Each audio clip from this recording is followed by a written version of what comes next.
जय श्री श्याम। आज मैं मुगल शासन व्यवस्था के क्वेश्चन आंसर करवा रही हूँ। एक मंत्रिपरिषद को क्या कहा जाता है? वजारत।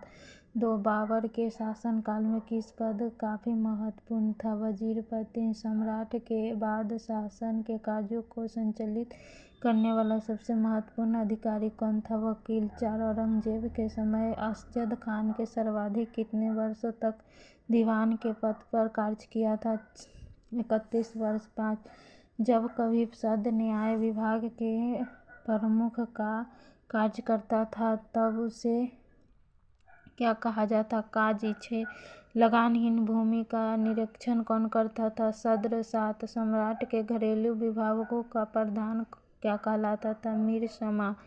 8 सूचना व गुप्तचर विभाग के प्रधान क्या कहलाता था? दरोगा। ये डाक चौकी। 9 शरीयत के प्रतिकूल कार्य करने वाले को रोकना आम जनता के दुष्चरित्र से बचाने कौन सा नामक अधिकारी करता था? मुहतसिब। 10 मवादा के अंतर्गत छोटी छोटी बस्तियों को क्या कहा जाता है? नागला।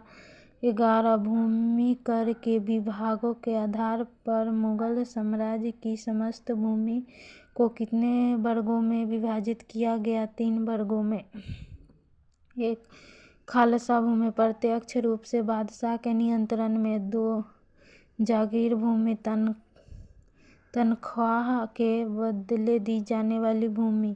3 सरयुगल या मदद ए मांस भूमि अनुदान दी गई लगानहीन भूमि, इसे मिल्क भी कहा जाता है। 12 मुगल काल के प्रमुख अधिकारी एवं कार्य क्या था? पद एवं कार्य। सूबेदार का प्रांतों के शांति स्थापित करना। प्रांत कार्यकारिणी का प्रधान था। दीवान। प्रांतीय राजस्व का प्रधान सीधे शाही दीवान था के प्रति जवाबदेह था। बख्शी। प्रांतीय सैन्य प्रधान था।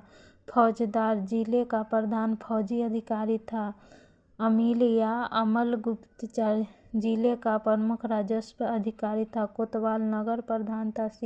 सिकदार परगने की प्रमुख अधिकारी। अमील ग्राम के कृषक के प्रत्यक्ष संबंध बनाने एवं लगान निर्धारित करना था। 13 अकबर द्वारा करोरी नामक की नियुक्ति कब की गई थी? 1573 ईस्वी में। 14 अकबर ने दहसाला नाम की नवीन कर प्रणाली कब प्रारंभ किया था? 1580 में। 15 दहसाला व्यवस्था के अंतर्गत भूमि को कितने भागों में विभाजित किया गया था? 4 भागों में। पुलाज, पर्ती, चाचर, बंजर। 16 मुगल काल में कृषक कितने वर्गों में विभाजित थे? 3 वर्गों में। खुद काश्त, पाही काश्त और मुजारियन। 17 अफीम मुख्यतः कहाँ होता था? मालवा एवं बिहार में। 18 16 उत्पादन का प्रमुख केंद्र कहाँ था? बिहार। 19 कपड़ा उद्योग के अंतर्गत कौन सा प्रथा का प्रचलन था? ददनी प्रथा। 20 उत्तम श्रेणी की ऊनी वस्त्र कहाँ तैयार होता था? साला, कश्मीर तथा लाहौर में। 21 मुगल काल के रुपये को सर्वाधिक ढलाई किसके समय हुई थी? औरंगजेब के समय। 22 आन सिक्के के प्रचलन किसने करवाया था? शाहजहां ने। 23 मुगल कालीन लगान वसूल करने की व्यवस्था क्या था?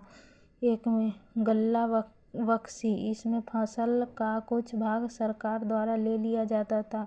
2 में नसक, इसमें खरी के आधार पर लगान का अनुमान लगाकर फसल काटने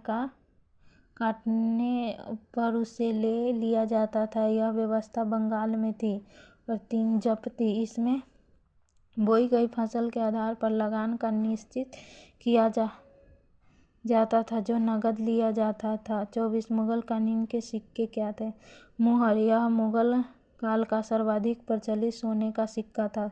संसब अकबर द्वारा चलाया गया सबसे बड़ा सोने का सिक्का था। यह 101 तोले का था। इलाही, यह सोने का गोलाकार का सिक्के था। रहस, यह गोल एवं चौकोर दोनों तरह के सोने का सिक्का था। यह 5.5 तोले का था। अतमाह 25 तोले का सोना का सिक्का था। बिनसात 20 तोले के सोने का सिक्का था। रुपया चांदी सिक्का। जलाली चांदी का सिक्का था। दरब चरण चंदन दह कल व सूफी सभी चांदी के सिक्के थे। 25 दैनिक लेन देन के लिए तांबे के क्या प्रयोग होता था? दाम। एक रुपया में 40 दाम होता था। 26 मुगल सेना कितने भागों में विभक्त थी? 4 भागों में। पैदल सेना, घुड़सवार, तोपखाने, हाथी सेना। 27 मुगल कालीन सैन्य व्यवस्था पूर्णतः किस प्रथा के आधारित पर है? नस्बदारी। 28